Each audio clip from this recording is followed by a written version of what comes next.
Hello, I'm Dr. Robert Klitzman. I'm a professor of psychiatry and director of the master's and online certificate and course program here at Columbia University. And we're delighted to have you join us for a conversation with Dr. Joseph Fins. Dr. Fins is a professor of medical ethics and director of the clinical ethics service at Weill Cornell Medical Center. He's an internationally known researcher who's done phenomenal and important work understanding issues at the cross-section of neuroethics, neuroscience, the brain, neurology, psychiatry, and other fields. And most importantly for today, he's the author of a new book, Rights Comes to Mind, and we're delighted to have him here to tell us about the book. So to start off, Joe, tell us about the book. Well, thanks, Bob. It's great to be here. So the book is the culmination of 10 years of working in the vineyards of neuroscience and neuroethics. It's really a collection of stories that tell a bigger story about this area of patients who were minimally conscious, who were Mention of our understanding of the various complexities and levels Right. and stages that happen. It used to be coma was coma. Now we're understanding much more. It sounds right. like. And in fact, my teacher, Fred Plum, wrote a book called Stupor and Coma. Yes, right. And the whole point, which I think was first edition was 1966 with Jerry Posner, and the whole idea was to disaggregate and begin to understand these various brain states. Yeah. So let's say someone has minimally conscious state, and sometimes they track someone, or they'll reach for a cup, Right. other times they won't. So what's going on in their mind, so to speak? Well, the problem is that they're not at the level for us to tell us what's going on. And if they recover to a higher function, they're often amnestic for that period of time. So we don't really know. But what we do know is that if you put these folks into a scanner, and they might have a diagnosis based on behavioral criteria, being vegetative because they're not following commands, and you do the thought experiment that's done by Adrian Owen in Cambridge, and then we did the same study modified in New York. Imagine yourself walking through your house playing tennis, disaggregating words that are similar linguistically. These people activate, okay, with an active paradigm. It's not passive, but an act, because they're actually trying to do something. Motor, spatial, and language networks in the brain. So they'll actually increase metabolic activity, have a flare on the fMRI, which shows that they're processing information, which is quite staggering because if you look at them at the bedside, they may appear inert. So it's this discordance that technology has, with whom I partner in this work, and we co-direct CASB, the Consortium for the Advanced Study of Brain Injury at Cornell and Rockefeller. Nico and Joy Hirsch, who used to be at Columbia, now at Yale, did a study where they played narratives to patients who were minimally conscious, and forward narratives and tapes. Remember, Bob, when we were kids, and Mom did this, that, and went to the beach, so it was emotionally laden. Then you play the tape backwards with the same frequency spectrum. They lit up language networks only in the forward direction, which means they were processing language. They were responding to language and not gibberish. It wasn't the sound, it was the language. And to me, that was like a real wake-up call, no pun intended, that these folks were able to interact with us and perhaps understand what we're saying. And we've been treating them, as if they were unable to process language or understand the conversations. And for me, that changed how I talk to patients at the bedside. If they're unconscious or they seemingly are unconscious, I always take it outside and go into the hallway. Let's go outside. Let's not talk about people because we don't always know what they're doing on the inside. And that's a great challenge. Right. Sorry. All right, so there's a lot of patients who fit in this category. What should we all do? I think we should be precise in our language. I think we need to support families. I think we have to be able to. I mean, one of the themes that came up in the book was these families. Lee and Bob Woodruff, the ABC News journalist who had an injury, a blast injury, be very helpful in navigating that course. We have to be very sensitive to the stress of this acute thing that happens to you in your loved one's life, and then help them understand what these brain states mean. That there's a lot of conflation of language, so that's the first thing. The second thing is we have to make sure that people are properly assessed. So people who are minimally conscious, because the behaviors are intermittent, one time point in the assessment won't do it. and you have to have multiple assessments at different times of the day. People have sleep-wake cycles, they have diurnal variation, so they may be more alert in the morning. Drugs may have an impact on their level of arousal, and the diagnostic category that we put them is not what they usually are, but their highest level of functioning. So if somebody actually demonstrates grasping for a cup or saying somebody's name, that means they are minimally conscious, even though the rest of the time they look like they're vegetative. And the reason for that, and go back for a second to the fundamental biology, is that the minimally conscious state is a brain state in which the networks are intact but underactivated. The permanent vegetative state is when the networks don't exist anymore. So it's kind of like the interstate highway system. And if it's out there and the roads are there, you can drive from here to Seattle. Whereas if it's all been cratered out, you can't do that. And the job for the neuroscience, the drugs, devices, and the like, is to get cars on the highway and use those pathways that have been inactive, but activate them. And that can be done with deep brain stimulation and drugs and other things. So, and obviously there's a lot of issues here involving both the science of the brain as well as the ethics and psychosocial issues of how we interact with patients and their families about these. So we'll talk about each of these. But just to step back to the science, so if we were to say how conscious a minimally conscious person is, I mean, are they with it, so to speak, a little bit 5 minutes a day, 10 minutes a day, 5 minutes every hour? How do we understand sort of the process over time if they'll track today when I'm in the room, but nothing when the doctor comes in? Right. So, this no one knows the answer to that question. We're collecting, my colleagues at Cornell and Rockefeller, and they are, but whether they have the potentiality to do this or not. And if they have the potentiality, the idea is if they have these oscillations, how do we get these oscillations to move up to the highest oscillation and use that as a baseline and build upon that? Right. And that's really what happens as people recover. So let's say here's my family member and they're in this state. What could the doctors do if I say, could the doctors do anything to bring the person back in some way? Right. What would you say, or as much as possible? Right. How much can they be brought back? Right. So the evolving standard of care, some of this is investigational, some of this is off-label use, but neuropsychologists, physiatrists are beginning to use drugs like amantadine and zolpidem to help activate those circuits. We did a study back in 2007, published in Nature, where we used deep brain stimulation to turn a subject who was only able to communicate by moving his eyes, who was able then to say couldn't eat, had been assaulted, and had been very stable baseline, had initial Glasgow Coma scale of 3, which is as low as it can go before you die. Stable baseline, got deep brain stimulation, and now could say 6 or 7 word sentences, could say the first 16 words of the Pledge of Allegiance, could tell his mother he loved her, could go shopping with her, and voice a preference at Old Navy, and eat by mouth for the first time in 6 years. We turned the stimulator off, he couldn't eat. And so all these things are manipulating a circuit that has been described as the airlines. It's the hub.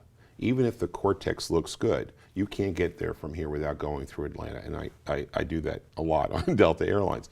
So the point is how do you activate that thalamic output? And so the deep brain stimulation directly drives the thalamus. For certain kinds of injury, that will work. The amantadine and zolpidem inhibit inhibitions from the basal ganglia on the thalamus that put a brake on the thalamus. So you inhibit the inhibition, it leads to thalamic release. Dopamine also, with echoes of Oliver Sacks, dopamine also directly drives the thalamic output, and it activates the mesocircuit. There's been some beautiful PET scans using zolpidem, that's the sleeping pill, Ambien, where a patient has hypoactive frontal cortex, and in certain less than 20% of these kinds of patients, you give them zolpidem and their frontal cortex lights up. So these are some of the probative things that people do. The deep brain stimulation is investigational. It's just at the level of proof of principle. I'm not establishing that as a treatment, but the amantadine and the zolpidem, these are things that neurophysiatrists are beginning to do regularly in the context of when people come into rehabilitation. The problem is that most people don't get rehabilitation.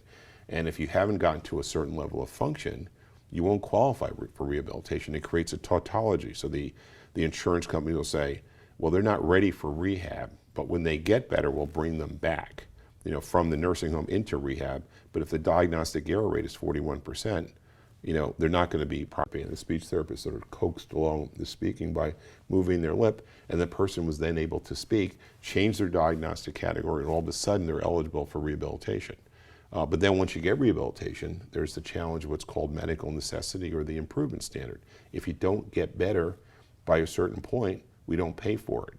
And of course, better is complicated, right? Because better in your head or better in your arm movements and your somatic manifestations. This is a somatic criteria.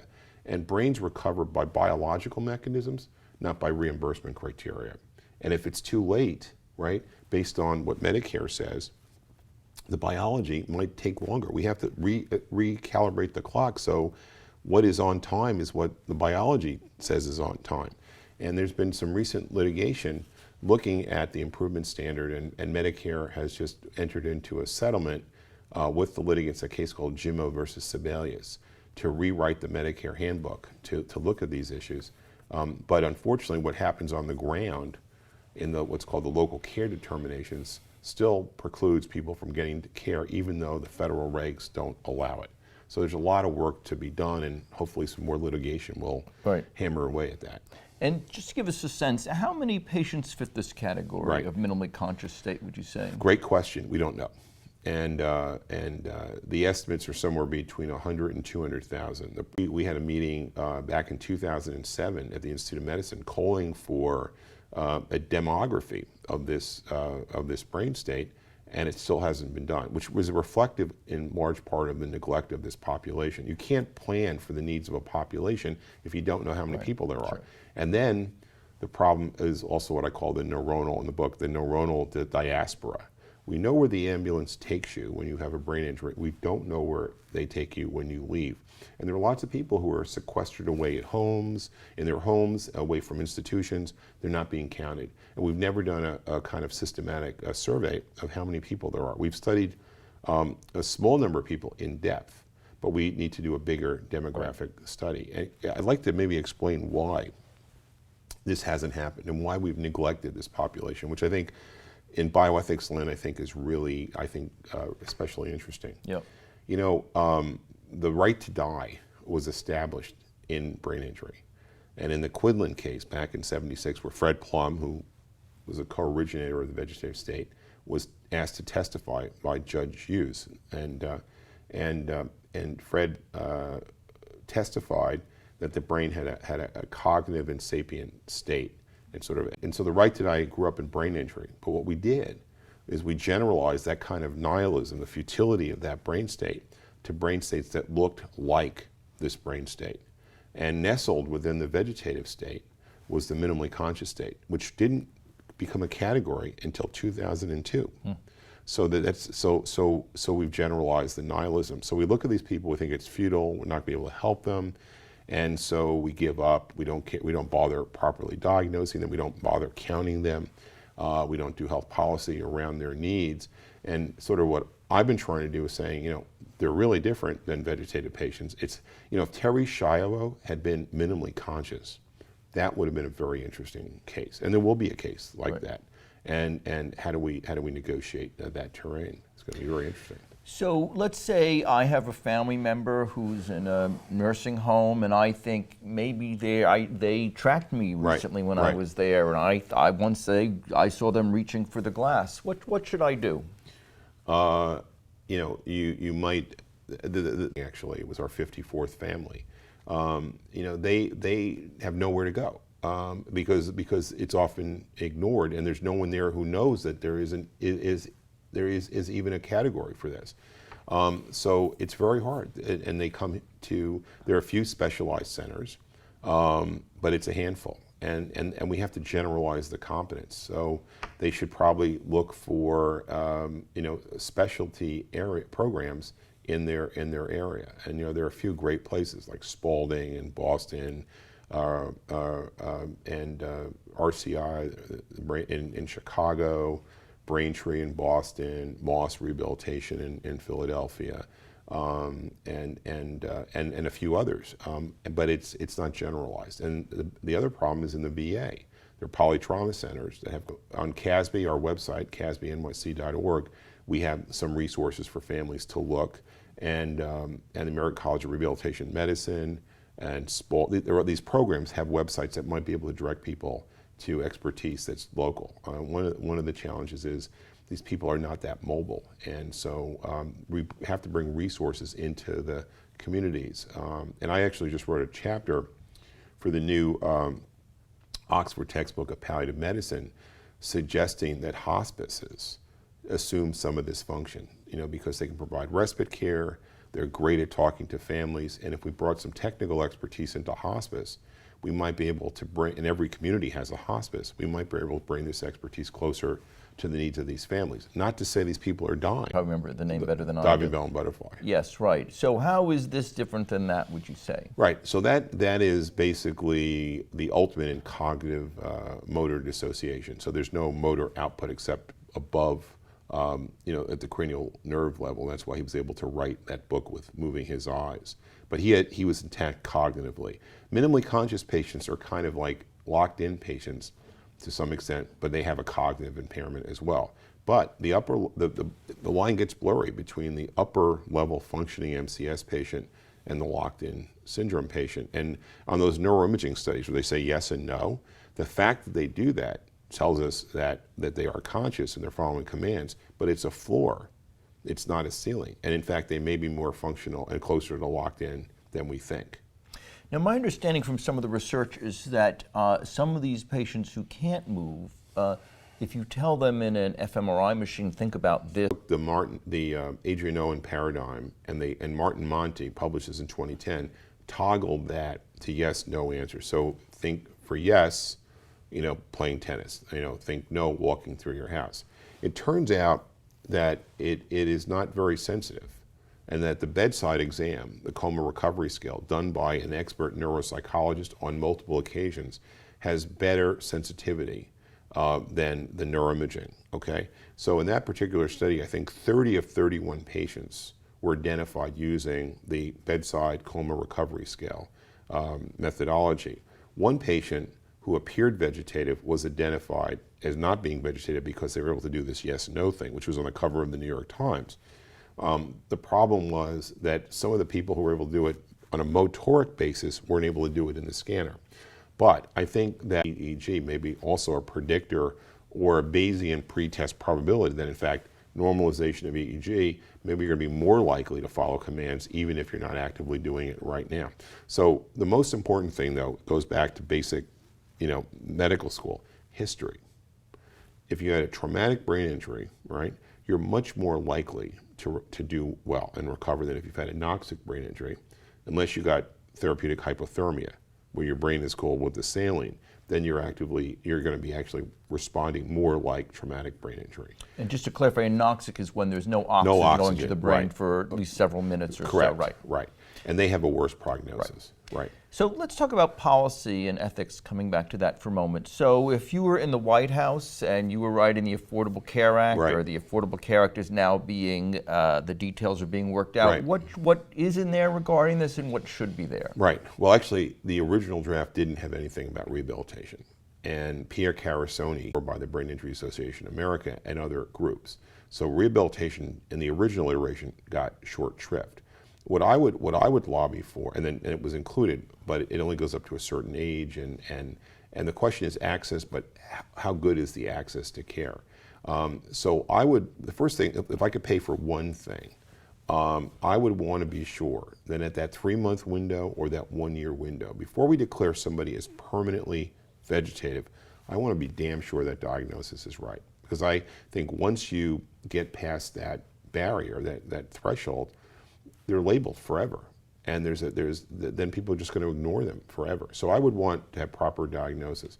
I would also want, and they have significant injury, and this injury somehow has prompted a regenerative process called axonal sprouting in some cases. That is exactly what the developing brain does. so that you have new connections between remaining neurons. Not every time you get bopped on the head, but after a significant hit and a period of time and latency, this thing kicks in. So I'd want to have longitudinal assessment of patients over time. Most importantly, we need to pay for this. We need an ICD code for the minimally conscious state. There isn't one, and we have to rethink medical necessity and the improvements for this. But more fundamentally, and this is because I spent a lot of time categorizing in the book, the family stories and the challenges with insurance and what they didn't get and all that, and I thought that was going to be the answer, and it is part of the answer. But the bigger answer is it's not a reimbursement question. It's not a reimbursement question. It's a fundamental human rights question. It's these people are conscious. It's an affront to their personhood to totally write them off. And so the real thing that's going to help these people is the enforcement of the Americans with Disabilities Act for this population. However, before we do that, we have to, not treated particularly well. And I said, where's the ADA? This is kind of separate is equal kind of argument. This is Plessy versus Ferguson. This is 1896. I thought this was not legal. And I think, the story though is that the dispossessed have to gain their civil rights before they get the protection of the law. So, from Skaneateles to Selma to Stonewall, right? There was a right to vote unless you're a woman. There was a right to education unless you're a little black kid in the South. And until recently, there was a right to get married unless you were gay, okay? So now, this I think is the next civil rights frontier. I talk to kids in college. Here at Columbia, I did this a few years ago, to the Neuroethics, say, how could you guys have thought otherwise, right? And they're right, how could we have thought otherwise? Fortunately, we have evolved. I look at them, I say, your kids are gonna look at you and say, how did you treat conscious people like that? Conscious people, you put them in nursing homes, you shut the door and you ignored them. Living in isolation, sequestered from their families, that is the civil rights question of your generation. And Justice Kennedy, in the Obergefell decision, says, in his defense of gay marriage, and I think it's applicable to our situation for severe brain injury, sometimes you learn stuff that makes you realize that what you always thought was wrong. And I think the neuroscience and neurotechnology has taught us that what we thought was, because it's a new category, these folks are just hanging on with their fingernails to just get the most basic of care. This is not like other advocacy groups where there's a race for this disease or that disease, and either you memorialize someone who's passed or you celebrate somebody's victory over a dreaded disease. These families are in a state of perpetual bereavement and siege. They don't have the luxury of going out and marching. And they get abandoned by their families, their communities, and live these isolated, horrible existences. And what we're trying to do in giving voice to their stories is to launch a civil rights movement for this population. And I'm the last couple of years been teaching at Yale Law School, and I'm trying to develop a vector case where this one woman was continuously denied care and benefits that she was needing. And while the formulator said the letter was addressed to her, okay, and saying, we understand you're this, that, and the other thing. And they denied her resources that would seem to indicate she wasn't able to read a letter, but the letter was addressed to her.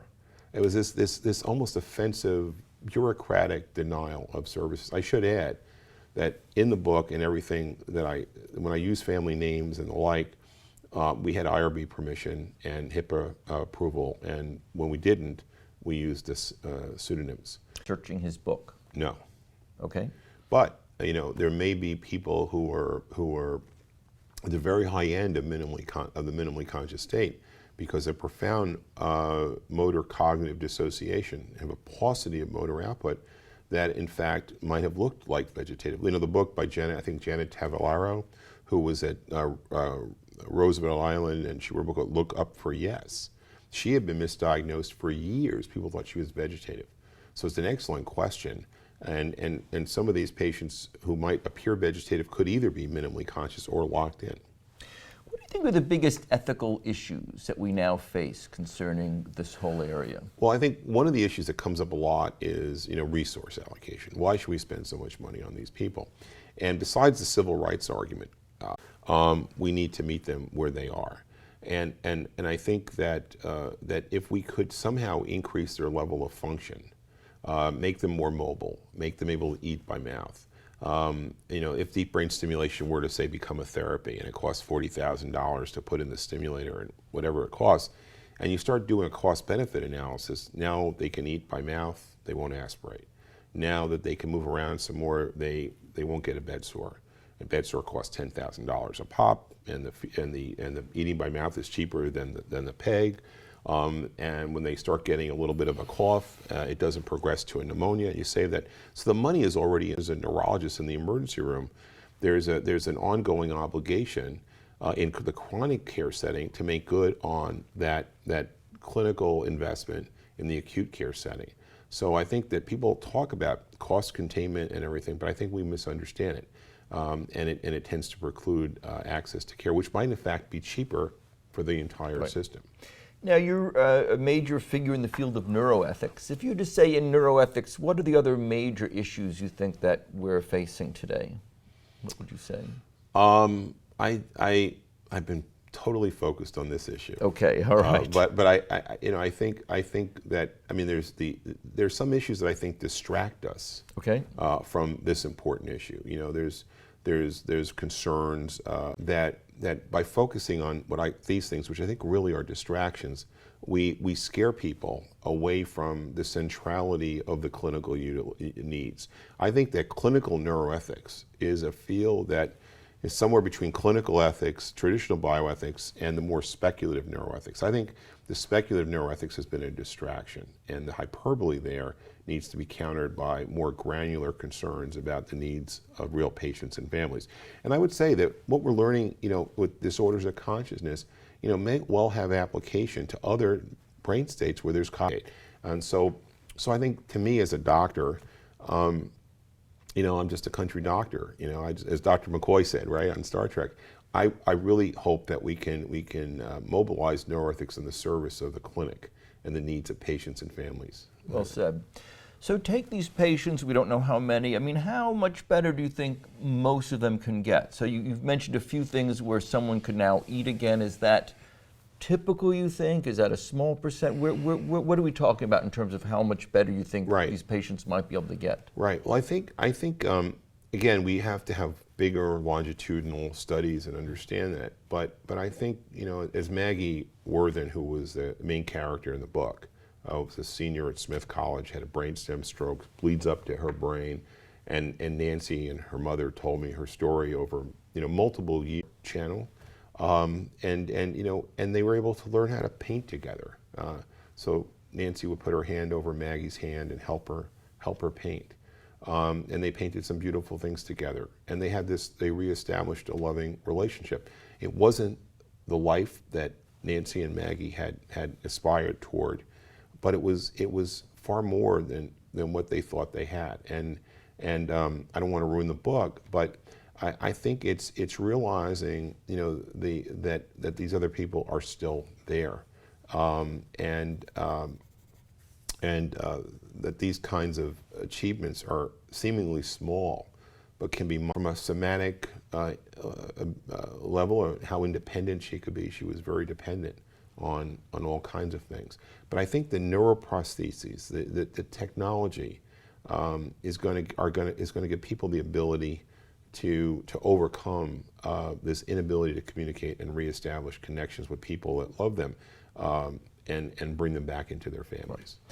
What other story? I know there are a lot of stories in the book. What other stories stood out for you, or you think are the most important ones for people to be aware of or think about?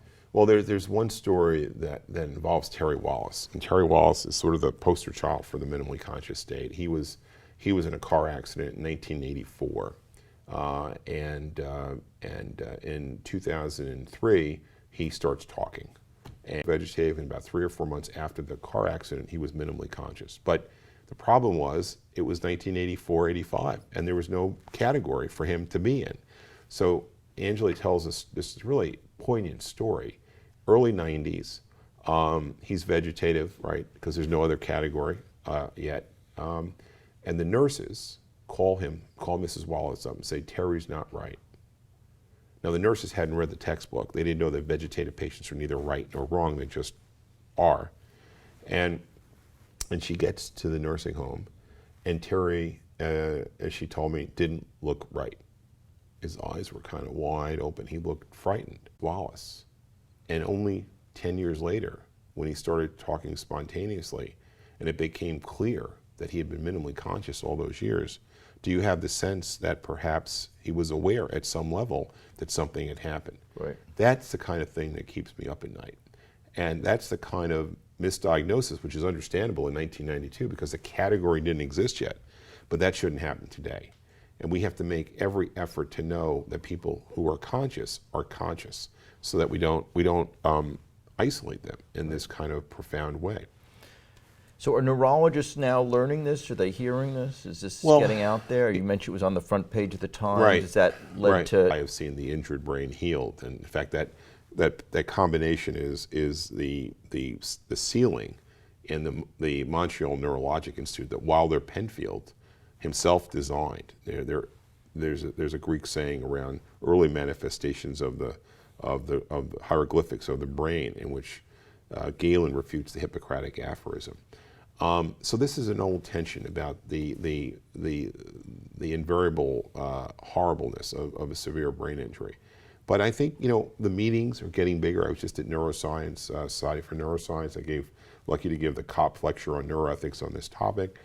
And the number of posters and the number of people who are beginning to do this work, they're beginning to grow. It's still a sliver of what needs to happen. But the profundity and the longevity of the effects of these injuries, I think, makes it very significant. And again, these people are experiencing this kind of isolation, and I think that their human rights are being fundamentally violated. So it's not just a medical concern, it's a broader juridical and ethical concern. Have there been court cases or not yet, or will there be, you think? I think that nothing really of significance. I've talked to a few families about the prospects of that, and it's incredibly hard to mount that kind of challenge. But process, and it culminated with that unanimous court decision which overturned Plessy versus Ferguson. So I think we first have to make people aware that there's a problem, and then we can start litigating it and changing the legal landscape. But I think one of the pockets of resistance, I would say, is traditional bioethics, which somehow thinks that if we somehow articulate the right of these people to live, that we're somehow eroding the right to die, which for a certain generation of bioethicists is kind of one of the great two things they did. They secured reproductive rights and they secured the right to die. So I think the Venn diagram that we have to construct is we have to preserve the right to die. And my last book was on palliative care. Preserve the right to die, but affirm the right to care for people who need it or want it.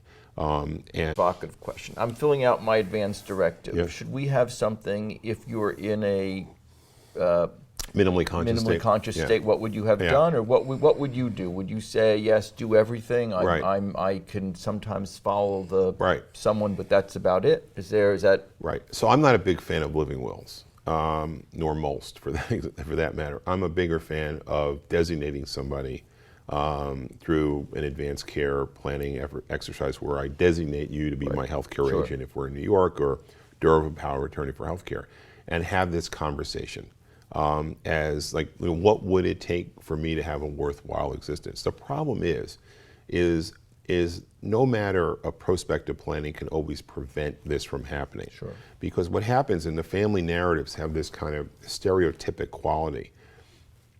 I think first, I want them to survive the injury. Then I want them to open their eyes. And then when they open their eyes and they're not aware, then I want them to be responsive. And then I want them to talk. And one lady says, her husband, she said, and then I want him to kiss me. So Kierkegaard said life is lived forward and it's understood backwards. If we knew how it would end up, maybe we would just make a decision to withhold or withdraw care earlier on. but we live in a state of uncertainty. So the question is, when we get to that point, what do we do? So, we don't have perfect knowledge. So we don't always know how to apply prior wishes to the situation we're in. So I think the fluidity of the situation really requires preparation, because in an earlier iteration, I wrote about the advanced care planning as a contract or covenant. The contractual model is when I say something, you follow it. The covenantal model is really about reciprocal obligations and giving people the discretion to make choices. And I think one of the most important things we can do is, if I designate you to be my healthcare agent or durable power attorney, is that we have the conversation. Because the one person that you're going to want to call when I become decisionally incapacitated is me. So let's have the conversation ahead of time so that you can then know what my wishes were. And this is one of the scenarios that we should talk about. And the whole book, I asked all the families, I said, is it better for someone not to know, or them to know but not be able to communicate? And it took hundreds of pages to explain how every family's a little different, every story is a little different, and it doesn't reduce itself to the usual simple formulaic responses that often characterize clinical ethics. It's complicated, and it depends on context, and it may change over time. I had a conversation with a family this morning, and the mother said that she had not thought about a DNR order, but more recently she was thinking about it in the context of a serious deterioration, should that occur. So families evolve over time, and it's very complicated. I think getting back to your earlier question, we have to support these families. And we also have to, I think, the scientific community has to realize, the research community, that they have some clinical obligation too. Because of the inadequacy of care out in the generic healthcare system, Henry Richardson wrote a book called Moral Entanglements, and he talks about ancillary care obligations, where researchers, because of the nature of the problem or the proximity to the subject, they sometimes are entrusted with certain kinds of responsibilities and obligations.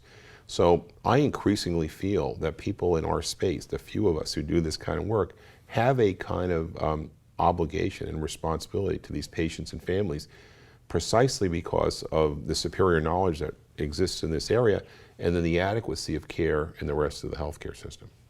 We just have a few minutes left. Are there other points you think it's important that people understand, or that you think are important to make clear? I would just encourage all the students and people in your program, and it's a marvelous program, Bob, and congratulations on building the premier program in New York City at Columbia. It's really great, and I would just urge young people to take this area seriously, and I think it's going to be a growth area for scholarship, for science, for policy, and I think if they really want to make a difference, and they really want to be part of the next wave of a civil rights movement that's grounded in science, it's really one of these places where the two cultures really converge to create a kind of synergistic approach.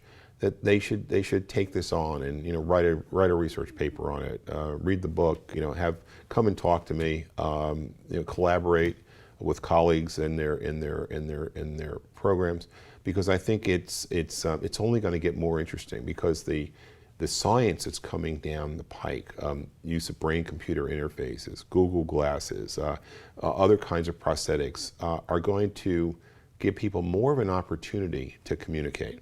And the question is, how do we incorporate what they're saying into the paradigm of surrogate decision making? How do we incorporate their emergent voice into the legal architecture and the rights of the citizenry? And I think it's going to be very exciting, and it's a journey that I hope others will try to make. Have you bought Google Glasses yet? No, I have not yet, not yet. But actually, Maggie, in the book, was helped by a neuroengineer who designed. He describes it as hip hop glasses and a computer interface that allowed her eye movement to be tracked by a computer, so she could actually say yes and no by looking she only had upward and downward moving in her left eye. That was her major communication channel. And he designed this neuroprosthetic for just several $100s. He runs a thing called Speak Your Mind Foundation. And it gave Maggie the ability to communicate in a way that she hadn't been able to before. Very primitive, but it's suggestive of the kind of augmentation, and not enhancement, but restoration that technology can provide to these people and help work around the cognitive motor dissociation that they suffer from. Well, unfortunately, we're out of time, but clearly Dr. Finns, I think, has been exploring fascinating areas that are clearly important for all of us as individuals, as family members, as healthcare providers, and as a society as we go forward. So I want to thank you so much for being Thanks, with Bob. us here today. Great to be and with you. Please feel free to contact us if you have any questions. I'm sure you'd be happy to answer questions Sure. that we relay to you. Thank you for joining us, and thank you for being with us, and congratulations on the book, and good luck with it. I'm sure it'll make a major change in this area. Thanks so much, Bob. Really, You're welcome. Great to be here. Thank you so much. Thank you.